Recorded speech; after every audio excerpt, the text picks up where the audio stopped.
berawal dari pemikiran matang. Bahan-bahan khas gudang garam terpilih, diracik oleh tangan yang matang pengalaman. Lahirkan cikal bakal rasa karya-karya besar gudang garam berikutnya. Disinilah sebuah rasa bermula. Legenda kretek gudang garam. Gudang garam merah. Gudang garam bukan sekedar pabrik rokok. Ia adalah jejak perlawanan, simbol kerja keras, dan saksi bisu perubahan. Dari lorong sempit rumah produksi di Kediri, hingga tercatat di bursa saham. Perjalanannya menyimpan kisah tentang darah, mimpi, dan ambisi yang saling membakar. Sejak didirikan pada 1958, Gudang Garam menjelma dari usaha rumahan menjadi kerajaan industri, yang menguasai lebih dari seperempat pasar rokok nasional. Namun di balik kejayaan tersebut, terselip sejarah panjang. Dari percikan konflik keluarga, guncangan politik, hingga gugatan hukum, dan anjloknya saham di bursa. Kisah Gudang Garam bukan sekedar bisnis linting tembakau, tapi narasi tentang bagaimana mimpi dan modal bertarung dalam satu batang kretek. Dan ketika batang itu terbakar, tak hanya aroma cengkeh yang menguar, tapi juga jejak sejarahnya. Sejarah Gudang Garam tak akan lengkap tanpa mengurai akar budaya kretek. Sebelum merek ini menguasai pasar nasional, rokok kretek telah mengakar kuat dalam budaya Bumiputra. Berbeda dengan rokok putih gaya Eropa, kretek muncul sebagai racikan lokal penuh improvisasi. Tembakau, cengkeh, dan saus rahasia, yang konon bisa memilin lidah penghisapnya. Dalam buku 1000 Tahun Nusantara diceritakan, bahwa rokok pada mulanya digunakan sebagai obat dan pelengkap ritual. Di masa Sultan Agung, bahkan dikisahkan bahwa sang sultan dikenal sebagai perokok berat. Legenda Roro Mendut juga menegaskan bagaimana rokok menjadi simbol perlawanan perempuan terhadap kekuasaan kolonial dan patriarki. Namun rokok baru benar-benar mencuat sebagai industri setelah Haji Jamari, seorang Bumiputra, menambahkan cengkeh ke dalam racikan tembakau. Temuannya yang kebetulan itu mampu meredakan nyeri di dadanya. Dan sejak itulah, lahirlah kretek. Kretek bukan hanya jadi simbol kenikmatan, tapi juga ketahanan. Industri rokok terbukti tahan terhadap resesi besar pada tahun 1930-an. Dan bahkan menyelamatkan ekonomi Hindia Belanda dari kehancuran. Industri rokok di era kolonial menjadi penyelamat keuangan negara. Pemerintah kolonial pun menjadikannya sektor utama pajak. Bahkan pada tahun 1931, produksi rokok putih mencapai 7 juta batang, dan kretek sebanyak 6 juta batang per tahun. Dari sejarah ini, jelas bahwa industri rokok bukan sekedar urusan ekonomi. Ia adalah arena ideologi, kebudayaan, dan kekuasaan. Nama Gudang Garam berawal dari mimpi.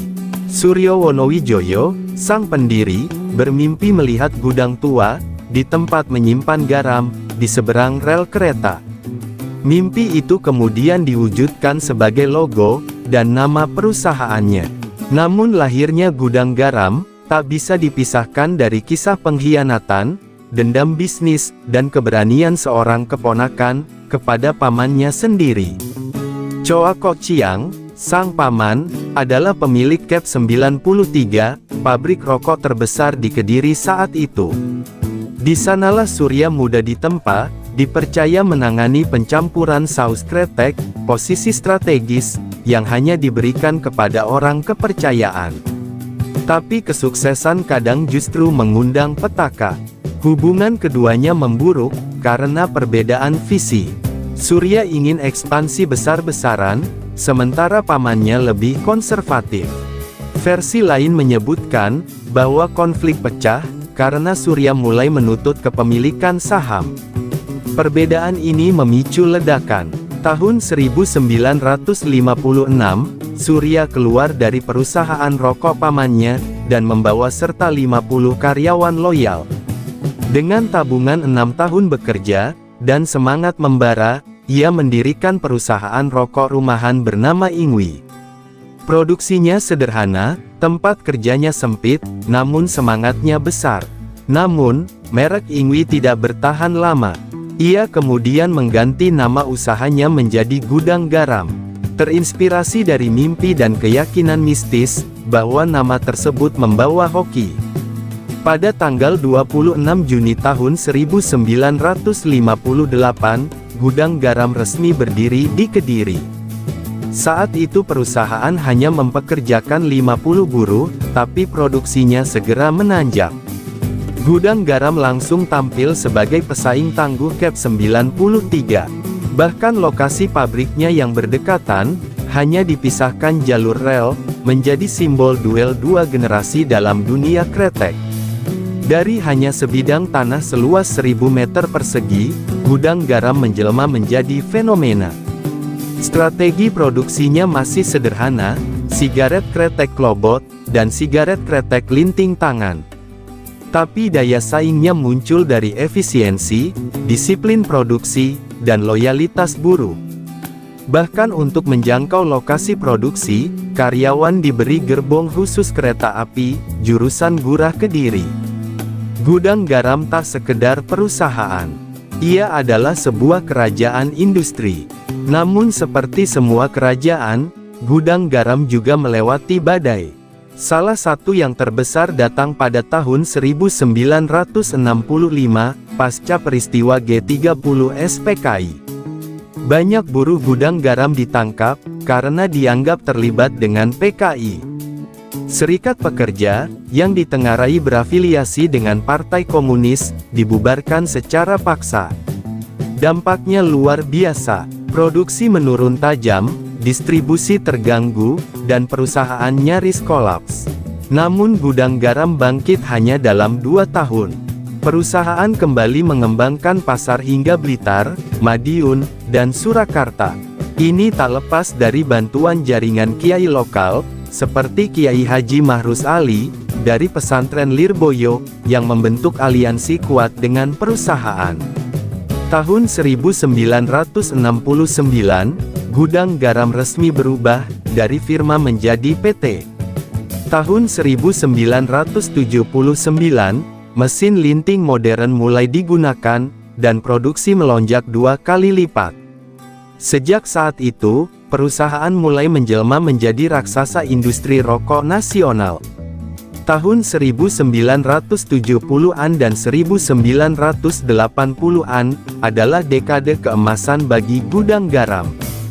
Di tengah lanskap ekonomi nasional yang masih belum sepenuhnya pulih, dari berbagai gejolak politik dan krisis struktural pasca G30 SPKI, Gudang Garam justru melesat, bagai lokomotif tanpa rem.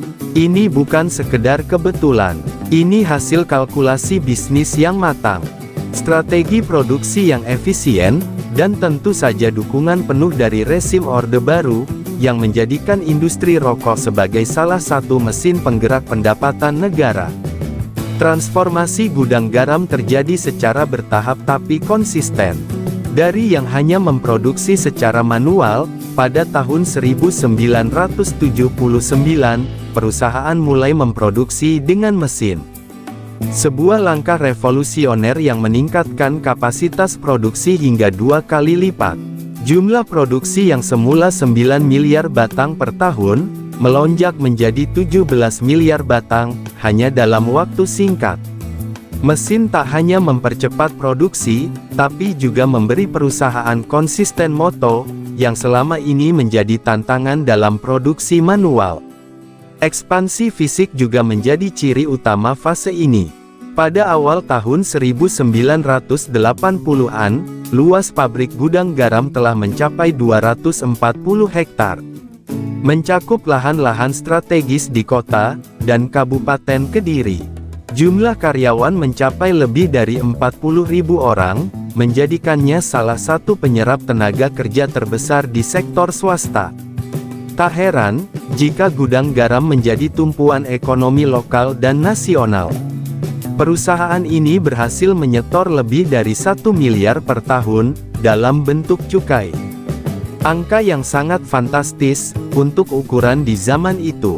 Modernisasi juga merambah pada struktur korporasi.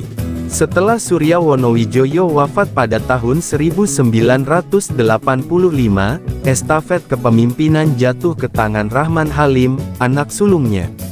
Rahman tak hanya melanjutkan warisan sang ayah, tapi juga memperluasnya.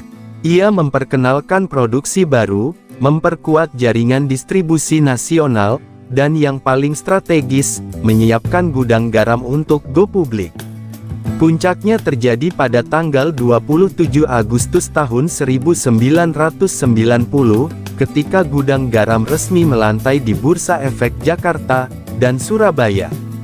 Ini bukan sekedar langkah bisnis, tapi juga bentuk legitimasi atas dominasi gudang garam di industri rokok nasional.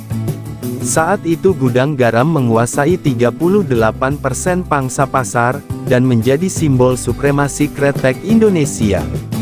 Di tengah gelombang privatisasi dan liberalisasi ekonomi, gudang garam berdiri sebagai raksasa lokal, yang mampu bersaing, tanpa harus tunduk pada investor asing.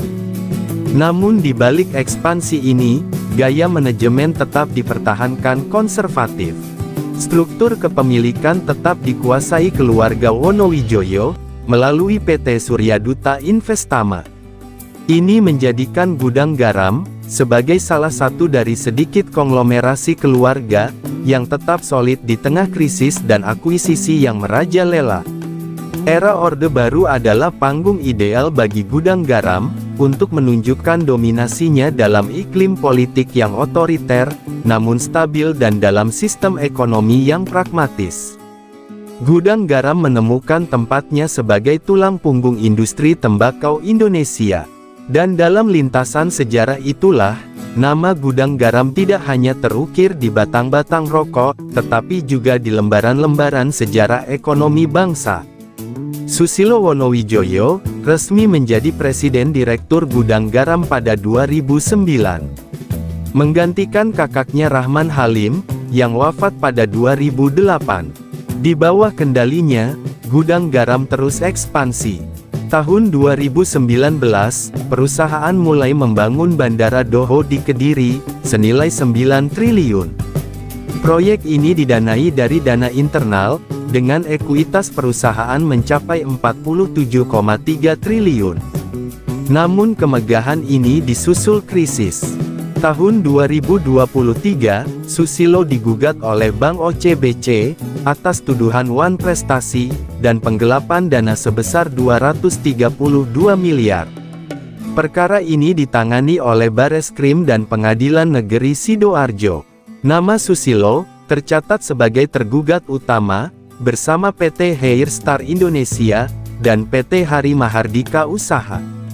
Walau memiliki kekayaan mencapai 9,2 miliar dolar pada 2018, tahun-tahun setelahnya menandai kemunduran besar. Setelah puncak, datanglah jurang. Harga saham gudang garam, per Juni tahun 2025, hanya 9.000 per lembar sahamnya. Anjlok 90%, dari harga tertinggi Rp90.000 pada 2019. Bahkan lebih rendah dari harga IPO-nya pada 1990. Penyebabnya kompleks: kenaikan cukai, peredaran rokok ilegal, dan regulasi iklan.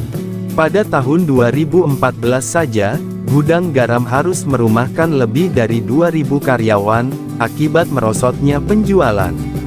Pada tahun 2024, laba bersih gudang garam tercatat hanya 981 miliar, anjlok 91%, dari puncaknya, 10,8 triliun pada 2019. Nilai kekayaan Susilo pun terkikis lebih dari 100 triliun.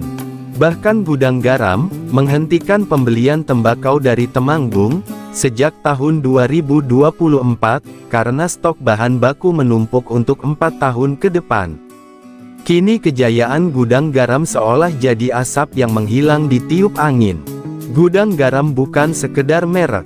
Ia adalah cerita tentang Indonesia, tentang diaspora yang menanam harap di tanah baru, tentang industri lokal yang melawan gempuran asing, dan tentang keluarga yang membangun imperium dari nol. Namun seperti rokok yang menyala di ujung jari, cahayanya akan padam jika tak dijaga. Gudang Garam kini berada di persimpangan antara warisan yang agung dan masa depan yang penuh tantangan. Ironisnya, perusahaan yang dulu menyelamatkan ekonomi Belanda dan menopang ribuan buruh, kini justru tercekik oleh sistem ekonomi yang dulu ia kuasai. Kalau kalian punya pendapat, silakan tulis di kolom komentar. Menyelami sejarah membangun masa depan yang cerah.